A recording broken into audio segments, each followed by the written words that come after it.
Good morning students. आइए start करते हैं कोरल की क्लास 2D से है। अभी तक हम जो पढ़ रहे थे सिलेबस एक्चुअल में IT टेंस का पढ़ रहे थे, उसके 2 यूनिट 3 यूनिट हमारी कंप्लीट हो गई। जो 2 यूनिट अभी मैंने पढ़ाया और 1 यूनिट पहले से मैंने पढ़ाया हुआ था जब क्लास लिया था। एक बार मैं आपको दिखा देता हूँ, सिलेबस चेक करा देता हूँ।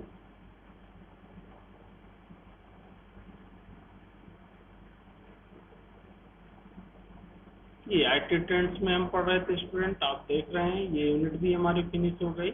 इसके अंतर्गत मैंने मल्टीमीडिया टेक्स्ट और उसके यूजेस डिफरेंट टाइप के बताए थे, और ये यूनिट भी मेरी कंप्लीट हो गई स्टूडेंट, जिसमें से मैंने साउंड बताया आपको। इसके अंतर्गत RTF, HTML, OLE ये सब कुछ ऑनलाइन क्लास के माध्यम से बताया, और इसको मैंने क्लास में ही पढ़ाया था। जब आप आते थे तब स्टूडेंट पढ़ाया था।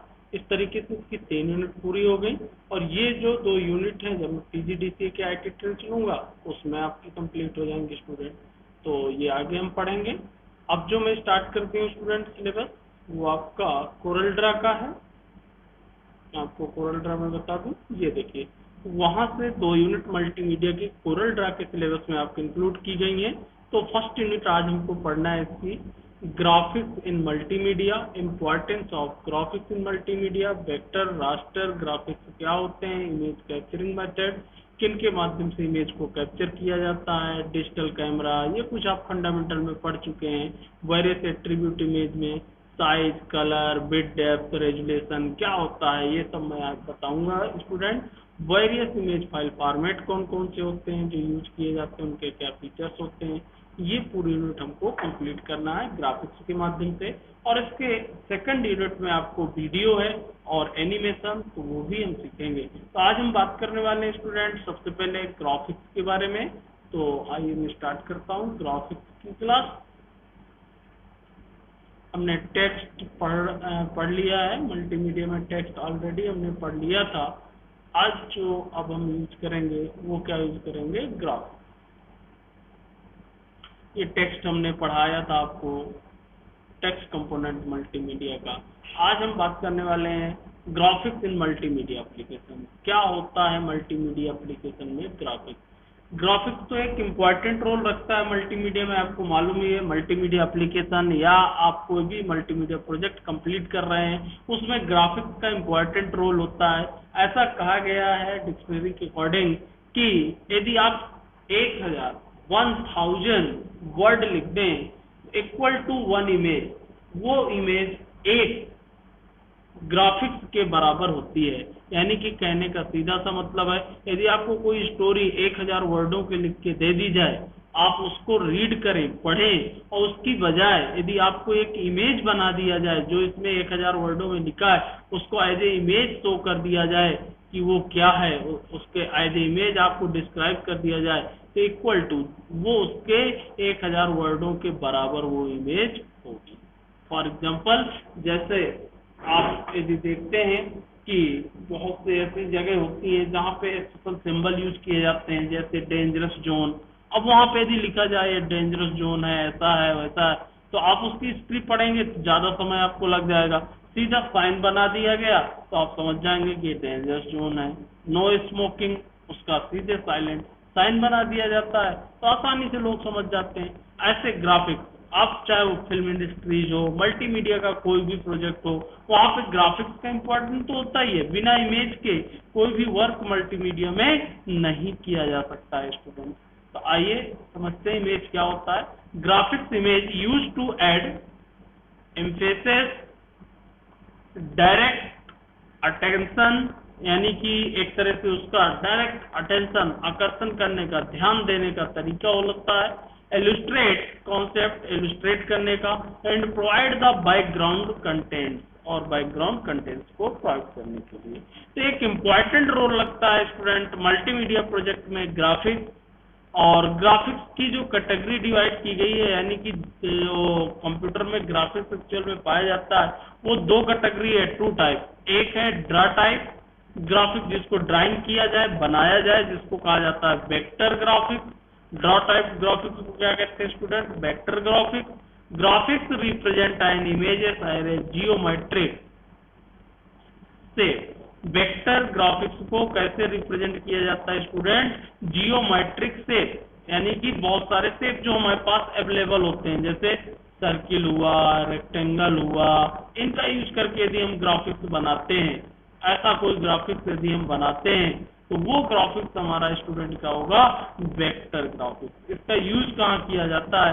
ज्यादातर इसका यूज स्टूडेंट मैप में किया जाता है, नक्शा बनाना, आर्किटेक्ट जो आपके कोई बिल्डिंग का नक्शा होता है, इसमें वेक्टर ग्राफिक्स का यूज किया जाता है।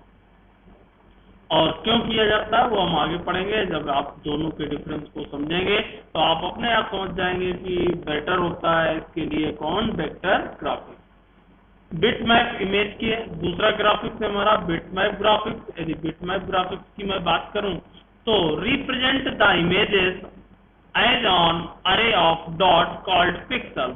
इसमें जो इमेज रिप्रेजेंट किया जाता है तो अरे ऑफ पिक्सल, पिक्सल यानी कि डॉट, डॉट ये छोटे छोटे जो डॉट होते हैं इनके माध्यम से इसमें इमेज बनाई जाती है। और ऐसी इमेज को क्या कहा जाता है? बिटमैप इमेज, यानी कि जिसमें बहुत सारे पिक्सल्स पाए जाएं, जिसमें बहुत सारे डॉट्स पाए जाएं, वो इमेज आपकी क्या कहलाएगी स्टूडेंट?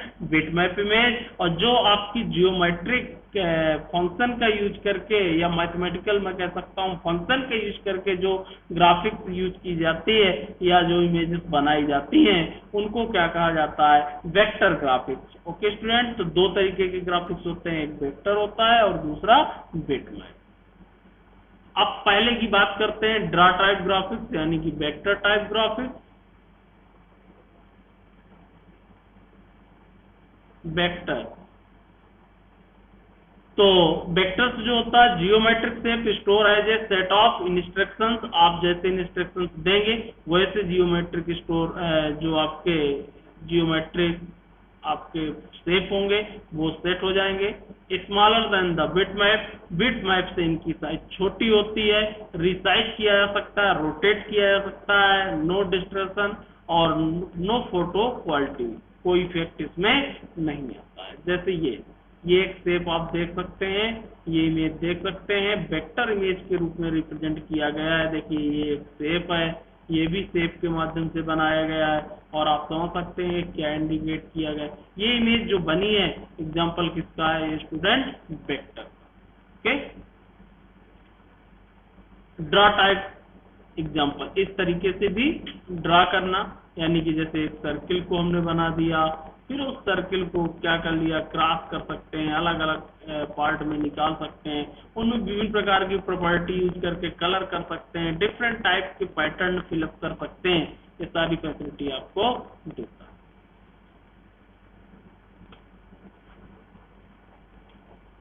ओके, अब बात करते हैं student bitmap graphics. Bitmap graphics अरे ऑफ डॉट, ये बिटमैप इमेज है स्टूडेंट जो आप नॉर्मली यूज करते हैं। इसमें अरे ऑफ डॉट और पिक्सल होते हैं, ऐसे छोटे छोटे ये पिक्सल बने हुए। यदि मैं इसको जूम करूंगा स्टूडेंट तो ये अलग अलग पिक्सल दिखने लगते हैं। आप कभी भी ट्राई करिएगा बिटमैप इमेज को, आप क्या करिएगा स्टूडेंट? जूम करिएगा। जब जूम करेंगे तो छोटे छोटे पिक्सल आपको दिखने लगेंगे और बहुत ज्यादा जूम करेंगे तो फटे हुए पिक्सल दिखेंगे। तो बिटमैप इमेज की ये क्वालिटी होती है। कलर डेप्थ पर पिक्सल जो डिपेंड होता है, कलर डेप्थ पे होता है। High quality picture, high quality की पिक्चर होती है लेकिन हाई क्वालिटी साइज भी लेता है। फोटोइलास्टिक होता है, large then the draw vector, और जो ड्रा वेक्टर है उससे लार्ज होता है। फाइल साइज को कैलकुलेट करने का एक फार्मूला होता है, कभी कभी पूछा जाता है, आप देख सकते हैं।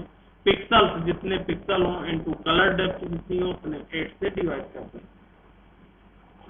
ओके स्टूडेंट, अब इसकी प्रॉपर्टी की यदि बात करें स्टूडेंट, प्रॉपर्टी देखिए क्या होती है। और जो इमेज होती है पिक्सल, और नंबर ऑफ पिक्सल्स क्या कहलाता है? उसका रेजुलेशन। बिटमैप इमेज में नंबर ऑफ जो पिक्सल्स होते हैं वो क्या कहलाएगा स्टूडेंट? रेजुलेशन कहलाएगा। और जिस इमेज का रेजुलेशन अधिक होगा उसकी क्वालिटी भी अधिक होगी। जिस इमेज का रेजुलेशन कम होगा स्टूडेंट उसकी क्वालिटी भी क्या होगी? कम होगी। लेकिन जब हम रेजुलेशन बढ़ाएंगे स्टूडेंट तो उसकी साइज भी बढ़ेगी, और जितना ज्यादा हम इमेज का रेजुलेशन बढ़ाएंगे उतनी ज्यादा उसकी साइज बढ़ेगी। और जब हम रेजुलेशन कम करेंगे यानी कि नंबर ऑफ पिक्सल्स कम होंगे। दोनों का कॉन्सेप्ट समझना स्टूडेंट। यहाँ पे मान लीजिए आपकी ये टीवी स्क्रीन है, इस टीवी स्क्रीन का जो रेजुलेशन है मैं मान के चलता हूँ कि 10/20 है, यानी कि 10 और 20 का रेशियो। 10 पिक्सल मान लीजिए ऐसे बने हुए हैं, ऐसे ऐसे ऐसे, और 20 पिक्सल आपके ऐसे ऐसे। ठीक है स्टूडेंट, तो ये पिक्सल बड़े बड़े बनेंगे। जब बड़े बड़े बनेंगे तो इमेज की क्वालिटी कम अच्छी होगी। यदि इस 10/20 को मैं बढ़ा दूं स्टूडेंट, यहाँ कर दूं 100/200, तो अब क्या होगा? टीवी की स्क्रीन तो बढ़ेगी नहीं स्टूडेंट, टीवी स्क्रीन तो वही रहेगी, लेकिन इतने ही एरिया में जहां 10 पिक्सल लिखे गए थे वहां अब उसको कितने पिक्सल बनाना पड़ेगा? 100 पिक्सल। स्वाभाविक है, जब 10 पिक्सल बने थे तो पिक्सल का साइज क्या रहा होगा? बड़ा रहा होगा। और जब वहां पे उसने क्या बना दिया? 100 पिक्सल, तो पिक्सल का साइज उसको क्या करना पड़ेगा स्टूडेंट? छोटा करना पड़ेगा, क्योंकि एरिया तो उतना ही है। जब पिक्सल साइज छोटा होगा तो इमेज की क्वालिटी भी क्या होगी स्टूडेंट? अच्छी होगी। इसीलिए आप कभी भी देखें, जब भी लेने जाएं, चाहे वो मॉनिटर हो कंप्यूटर का, चाहे टेलीविजन, उसका रेजुलेशन लिखा होता है और बताया जाता है कितने रेजुलेशन ये सपोर्टेड है। ये टेलीविजन इतने रेजुलेशन को सपोर्ट करेगी, यानी कि नंबर ऑफ पिक्सल्स उसमें जो जनरेट होंगे कितने। यदि आप कभी ओल्ड टीवी देखें, पुरानी टीवी जो ब्लैक एंड व्हाइट आती थी, उनका रेजुलेशन बहुत कम हुआ करता था। आप उसमें जब इमेज भी देखते थे ना स्टूडेंट, कभी कहीं यदि आपको कहाँ मिलेगी, लेकिन फिर भी यदि आपको कहीं मिलती है यूट्यूब वगैरह में सर्च करने पे, आप देखें वहां पे जो इमेज दिखती थी इतने बड़े बड़े पिक्सल दिखते थे, उसके साथ साथ दिख जाते, क्योंकि उसका रेजुलेशन क्वालिटी कम होता था। और आज की डेट में तो इतना ज्यादा रेजुलेशन बढ़ा दिया गया है टेलीविजन का कि मॉनिटर उसी को हम कंप्यूटर में भी लगा लेते हैं, यानी कि डिजिटल का भी काम कर रहा है और उसी में टेलीविजन भी देख लेते हैं। जबकि पहले टेलीविजन अलग होता था, कंप्यूटर में जो मॉनिटर यूज होते थे वो हाई रेजुलेशन की यूज करना पड़ता था, क्योंकि स्क्रीन आपकी सही न दिखती, जो उसके आइकॉन होते हैं वो छोटे छोटे दिखते, लेकिन फिर भी तब इतना रेजुलेशन है, 600/800 और फिर 1200 ऐसे चलता था। आज तो इतना ज्यादा रेजुलेशन है, नंबर ऑफ रेजुलेशन बढ़ा दिया गया, यानी कि नंबर ऑफ पिक्सल्स बढ़ा दिए गए। जब रेजुलेशन बढ़ेगा, नंबर ऑफ पिक्सल्स बढ़ेगा, तो फिर इमेज क्वालिटी भी इसीलिए अच्छी मिलती है, एचडी मिलती है, हाई डेफिनेशन क्वालिटी पे मिलता है। ओके स्टूडेंट, लेकिन जितना ज्यादा रेजुलेशन बढ़ेगा उतने ज्यादा इमेज की साइज भी बढ़ती है, क्योंकि जहां साइज 10 पिक्सल का स्पेस ले रही थी वहां पे अब कितना लेगा स्टूडेंट? 100, तो साइज तो स्वाभाविक बढ़ेगा। तो इसीलिए कहा गया है जब हम रेजुलेशन को इंक्रीज करते हैं तो पिक्चर की क्वालिटी भी बढ़ती है, लेकिन उसकी साइज भी बढ़ती है। जब हम रेजुलेशन को कम करते हैं, बिट मैप इमेज की बात कर रहा हूँ, जब उसमें हम रेजुलेशन को कम करते हैं तो उसका साइज भी कम होता है और क्वालिटी भी कम होती है। लेकिन इसकी सबसे बड़ी जो कमी होती है कि यदि इसको जूम किया जाए, बहुत ज्यादा जूम किया जाए, तो इससे इसके जो पिक्सल होते हैं वो फटने लगते हैं और वो फिर क्वालिटी अच्छी नहीं होती है। वेक्टर की जो सबसे अच्छी क्वालिटी होती है स्टूडेंट, कि उसको चाहे जितना जूम करो, आप चाहे जितना जूम करो, उसकी पिक्सल क्वालिटी इतनी पिक्सल पे डिपेंड ही नहीं होती है, पिक्सल इंडिपेंडेंट इमेज होती है, उसकी पिक्चर पे कोई इफेक्ट नहीं पड़ता। यानी कि सीधा मैं कह सकता हूं कि उसके रेजुलेशन को घटाने बढ़ाने से उसके इमेज पे कोई इफेक्ट नहीं होता, रेजुलेशन इंडिपेंडेंट होती है। कौन? वेक्टर। और जो बिटमैप इमेज होती है रेजुलेशन डिपेंडेंट होती है, रेजुलेशन को घटाने बढ़ाने पर उसकी इमेज पे इफेक्ट पड़ता है। ओके, इसीलिए मैप और आर्किटेक्ट के लिए वेक्टर इमेज का यूज किया जाता है। क्यों? क्योंकि मैप जो बना होता है बहुत बारीकी लाइन से बना होता है, बहुत, और जब उसको हम जूम करते हैं, यदि वो वेक्टर में बिट मैप में बना होता, जूम करते तो एक तो बड़ी सी लाइन दिखती और फिर हमको उसमें कुछ समझ में नहीं आता, उसका पिक्सल पूरे खराब हो गए होते। इसीलिए उसके लिए यूज किया जाता है, वेक्टर इमेज यूज की जाती है। ओके, इमेज फाइल साइज की बात करें हम, image file size can become large, you must balance the need for quality. आप इमेज साइज को बैलेंस कर सकते हैं अपनी क्वालिटी के आधार पे। यदि आपको मीडियम क्वालिटी चाहिए तो साइज भी मीडियम बनेगी, यदि आपको हाई क्वालिटी चाहिए तो आपका साइज भी क्या होगा? इमेज साइज बढ़ेगा, अधिक होगा। स्टूडेंट, इमेज आपकी जरूरत के आधार पे इमेज साइज को कम ज्यादा हम कर सकते हैं। इसीलिए इंटरनेट पे जो साइज ली जाती है निर्धारित कर दी जाती है। कभी भी इमेज अपलोड करने के लिए आपसे बोला जाता है तो उसकी साइज को निर्धारित कर देते हैं, जिससे उसकी साइज भी आपकी कम हो और एक मीडियम क्वालिटी भी हो। ओके, ये मैंने आपको वेक्टर और बिटमैप इमेज समझाया। ग्राफिक सॉफ्टवेयर अब कौन से होते हैं? Drawing program use to create the graphics, जैसे paint program use to create the bitmap graphics. ये आपका ड्राइंग सॉफ्टवेयर जो पाया जाता है वो कौन सा है, किसके लिए स्टूडेंट? ड्राई टाइप यानी कि वेक्टर के लिए। वेक्टर यदि आपको इमेज बनाना है तो उसके लिए क्या यूज कर सकते हैं? Drawing software.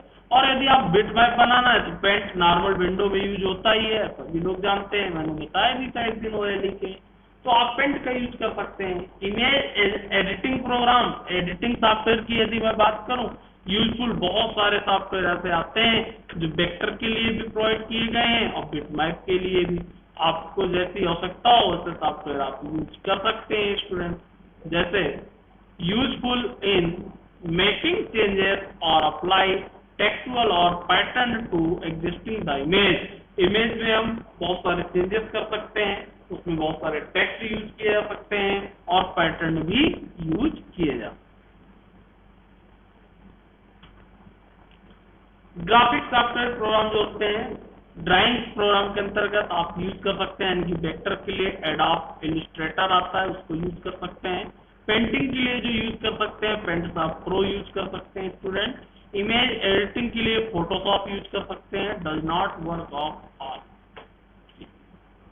सभी में आपका ये वर्क कर सकता है। फोटोशॉप में तो ऐसा है कि उसके एक्सटेंशन के अकॉर्डिंग हम कोई भी इमेज क्या कर सकते हैं स्टूडेंट? जनरेट कर सकते हैं। लेकिन ये अलग अलग कैटेगरी के आधार पे भी सॉफ्टवेयर आते हैं, बिटमैप के अलग, वेक्टर के अलग, जिनको आप यूज कर सकते हैं। ग्राफिक्स प्रोग्राम फीचर्स, अब इसके कुछ फीचर्स होते हैं। देखिए फीचर्स क्या है। ग्राफिक्स टाइप मैंने आपको बता दिया, और कंपेबिलिटी आप जैसा जरूरत हो वैसे सॉफ्टवेयर जैसे आपको जरूरत होगी वैसे हार्डवेयर आपको रखना पड़ेगा और उस तरीके से आप इसको यूज कर सकते हैं। ग्राफिक्स फाइल जो होती है tip file, JPEG, joint picture expert group होता है, बीएमपी, बिटमैप इमेज होती है, जीआईएफ इंटरनेट में चलने वाला फॉर्मेट होता है ग्राफिक का। तो इस तरीके से ये कई आपके ग्राफिक फाइल्स पाई जाती हैं जिनको हम अपनी आवश्यकता अनुसार कन्वर्ट कर सकते हैं। लेकिन सबसे बेस्ट क्वालिटी जेपीईजी माना जाता है, क्योंकि ये कंप्रेस टेक्निक का यूज करती है, कंप्रेस करके उसके साइज को कम कर देता है, यानी कि क्वालिटी भी सही रहती है और साइज भी कम रहती है, इसलिए जेपीईजी का यूज ज्यादा किया जाता है।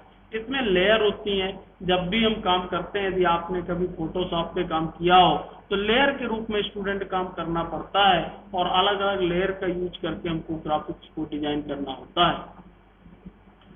तो इस प्रकार से सिलेक्शन करके विभिन्न प्रकार के कलर को एडजस्ट कर सकते हैं, बहुत सारे इफेक्ट यूज कर सकते हैं। आज की डेट में तो आप मोबाइल पे भी ग्राफिक्स को एडिटिंग के लिए बहुत सारे ऐप यूज कर सकते हैं और आसानी के साथ एडिट कर सकते हैं। इमेज मैनिपुलेशन होता है, फिल्टर पाया जाता है। आप फोटोशॉप में अभी हमको कोरल ड्रा पढ़ाना है, आप देखेंगे ग्राफिक्स के लिए कोरल ड्रा यूज किया जाता है, बहुत पॉपुलर सॉफ्टवेयर है जिसको हम यूज करेंगे। आप उसमें देखेंगे विभिन्न प्रकार के इफेक्ट कोरल ड्रा में यूज किए जाते हैं ग्राफिक्स से रिलेटेड। ओके, और टेक्स्ट सपोर्टेड होते हैं, टेक्स्ट भी हम उसमें डिजाइन कर सकते हैं, टेक्स्ट भी बना सकते हैं। हार्डवेयर सपोर्टेड, यानी कि उसके अकॉर्डिंग हार्डवेयर भी होना चाहिए। ग्राफिक्स में एक अच्छे हार्डवेयर की आवश्यकता होती है, इसलिए हमको ग्राफिक्स को यूज करने के लिए कहीं ना कहीं अच्छे सिस्टम की जरूरत होती है, यानी कि मल्टीमीडिया सिस्टम हमारे पास होना चाहिए, तब तो हम ग्राफिक्स का अच्छे तरीके से वर्क कर सकते हैं।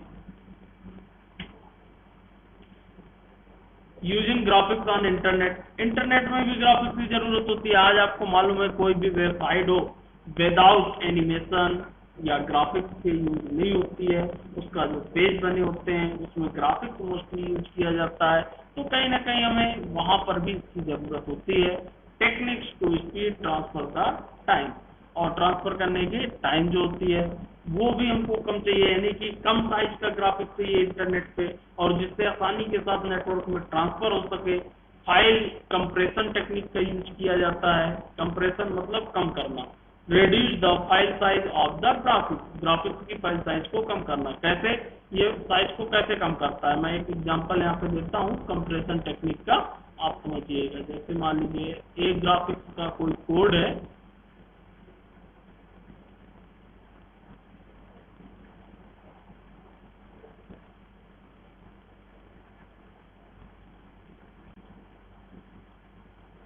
इस तरीके से मान लीजिए ग्राफिक्स कोड है। अब यहाँ देखिएगा 3A है, तो यहाँ मैं लिख सकता हूँ 3A। ये इस तरीके से कंप्रेस करता है, विदाउट कंप्रेस कोड है, और ये मैं कंप्रेस करके बता रहा हूँ। यहाँ क्या लिख दूंगा 2C, और यहाँ क्या लिख दूंगा स्टूडेंट 3D। आप समझ गए ना, काउंट करके। और यहाँ से लिख दूंगा 3F। ये देखिए इस कोड को मैंने ऐसे जनरेट कर दिया। 3 बार A था तो मैंने लिख दिया 3A, 2 बार C था तो मैंने लिख दिया 2C, और 3 बार D था तो मैंने लिख दिया 3D, और यहाँ पे 3 बार F था तो मैंने लिख 3F। बोलेंगे वही 1 2 3 4 5 6 7 8 हो गया। और जबकि ये कितना था 1 2 3 11 बिट को मैंने रिड्यूस करके कितने में ले लिया 8 को। ऐसे एक मैंने छोटा सा एग्जांपल दिया। जब बहुत बड़े साइज का कोड होता है तो बहुत ज्यादा डेटा हमारा क्या हो जाता है स्टूडेंट, रिड्यूस हो जाता है। ओके, तो इस तरीके से जो कंप्रेशन टेक्निक होती है वो फाइल साइज को क्या कर देती है, कम कर देती है। लोड इमेजेस इन स्टेजेस, आसानी के साथ भी लोड होने लगते हैं। थंबनेल्स के लिए यूज हो जाते हैं, छोटे छोटे ग्राफिक्स जो आपके आइकन के रूप में दिखते हैं। इमेज एडिटिंग प्रोग्राम हम यूज करते हैं। और ग्राफिक्स अल्टरनेटिव सोर्सेस आपको कहाँ से मिलता है ये बता दूं, क्लिप आर्ट से आप यूज करते हैं। स्टॉक जो आपके पास स्टॉक हो फोटो का वो यूज करते हैं। वीडियो इमेज आप बना स्टिल इमेज यूज कर सकते हैं। Scanner, photo, CD, camera, mobile, आज की डेट में आप मोबाइल से भी यूज कर सकते हैं ग्राफिक्स को। ये सारे सोर्सेस हैं जिससे हम ग्राफिक्स को क्या करते हैं, यूज करते हैं। स्कैनर क्या होता है आपको मालूम ही है, मोबाइल से कैसे इमेज को लेते हैं ये भी आपको मालूम है। तो इस तरीके से आप ग्राफिक्स को क्या कर सकते हैं स्टूडेंट, यूज कर सकते हैं अपने अकॉर्डिंग। तो आज हमने जो ग्राफिक्स के इम्पोर्टेंट पार्ट थे वो मैंने आपको बताया और सिखाया क्या यूजेस है। और मोस्टली जो मैंने आपको बताया कि वेक्टर इमेज क्या होती है, बिट मैप इमेज क्या होती है, इन दोनों के बीच में स्टूडेंट डिफरेंस भी पूछा जाता है। तो जो मैंने डिफरेंस दोनों के बीच में समझाया है उसको आप लिख सकते हैं और बता सकते हैं कि दोनों के बीच में क्या डिफरेंस होता है। ओके स्टूडेंट, तो आज की क्लास हम यहीं पर क्लोज कर रहे हैं। आप लोग प्रैक्टिस करिएगा। ग्राफिक्स सॉफ्टवेयर को यूज करने के लिए स्टूडेंट मैंने जो बताया, वेक्टर के लिए आप अलग से सॉफ्टवेयर यूज कर सकते हैं। बाकी बिट मैप का यूज करने के लिए आप क्या पेंट का यूज करें, और फोटोशॉप का भी थोड़ा सा चलाइएगा। साथ में मैं कोरल ड्रा बताऊंगा। कोरल ड्रा में वेक्टर इमेज भी बनाई जा सकती हैं और बिट मैप इमेज भी बनाई जा सकती हैं, वो भी बताऊंगा। साथ में कोरल ड्रा के माध्यम से बिट मैप को वेक्टर में कन्वर्ट किया जा सकता है, ये भी मैं आपको बताऊंगा। ओके स्टूडेंट, तो आज की क्लास यहीं पर क्लोज करते हैं।